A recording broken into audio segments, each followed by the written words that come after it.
Siz bu şehrin aklısınız, beynisiniz, nabzısınız, kalbisiniz. Siz bu şehrin tansiyonusunuz. Dolayısıyla bizim için çok kıymetlisiniz. Hepimizin yaşadığı, dünyada yaşanan çok önemli bir süreç var. Belki dünya kurulduğundan beri, yeryüzü oluştuğundan beri dünya en zor dönemini yaşıyor. Dolayısıyla bizim koordineli bir şekilde bir araya gelmemiz, hem yaptıklarımızı sizin vasıtanızla halkımıza anlatmamız, hem halkımızın bizden taleplerini sizin bize vereceğiniz bilgilerle yönetmemiz bizim için çok mühim. Hiçbir vatandaşın belediyeye gelme ihtiyacı olmadan bu hizmetleri alabileceği altyapıyı oluşturduk. Biraz sonra benim bu kısa anlattıktan sonra bizim Mete Bey, Bilgi İşlem Daire Başkanımız size bunların daha detaylı bir şekilde bilgilerini verecek. Çünkü siz bilgi sahibi olduğunuzda, fikir sahibi olduğunuzda halkımız doğru bilgiye sahip olacak. Buna inanıyor ve güveniyoruz. İkincisi koordinasyon.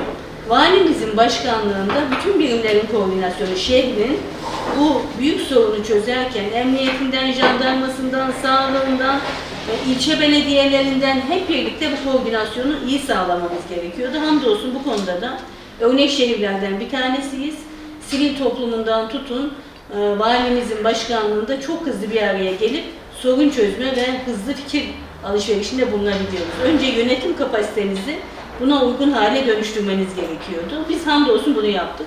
Biliyorsunuz benim aynı zamanda Türkiye Belediyeler Birliği başkanlığım var. İlk onunla başladık telekonferansa. Çünkü dijitalleşme, bilgi ve teknoloji çağı ve bunun gereğini bu büyük sorunu çözmede kullanmamız gerekiyordu. Başarılı bir şekilde 15 belediye başkanımızla bir araya geldik.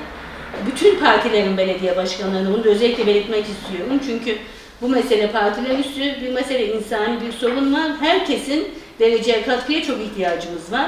Oturduk, çalıştık. Yaklaşık 3 saat çalıştık. Çıkan çıktıları burada 9 genelge yayınlandı. Dün de 10.'su yayınlandı. Bunun 4'ü Cumhurbaşkanlığı genelgemizde, 5'i İçişleri Bakanı, Çevre Bakanlığı, bunların hepsinin tek tek uygulamasının en büyük yeri belediyeler, yerel kalkınma. Dolayısıyla bunların her birinin denetimini ve eğitimini bizim yapmamız ve takip etmemiz gerekiyordu. Ayrıca belediyelerimizin ihtiyaç ve taleplerini 9 maddede sıraladık. Her parti kendi genel başkan yardımcısına iletti. Biz de ilgili bakanlarımızı aradık, Sayın Cumhurbaşkanımıza ilettik. Sevindirici olan şu, daha mürekkebi kurumadan Hazine ve Maliye'den sorumlu Berat Albayrak Bakanımız borçlu olan belediyelerin 3 ay İller Bankası'ndan gelecek parayı kesmeyeceğini söyledi. Çünkü bu işleri yapmanın da bir bütçesi, bir maliyeti var. Belediyelerin, özellikle taşra belediyelerinin burada çok zorlandığını görüyoruz. Bu onlara bir can suyu olacaktı. Hemen biz özellikle dezenfekte işleminde özel alan diye başka illerin girmediği eczanelere ve kuaförlere girdik. Çünkü risk taşıyan alanlar özel alan olmaz. Toplum sağlığını direkt ilgilendiriyordu.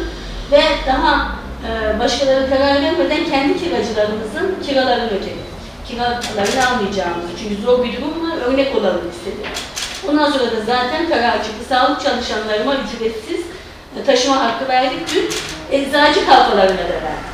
Dolayısıyla bizden nasıl bir talep, bize nasıl bir talep gelirse kendi gücümüz ölçüsünde, kendi kapasitemiz ölçüsünde bunu yapıyoruz.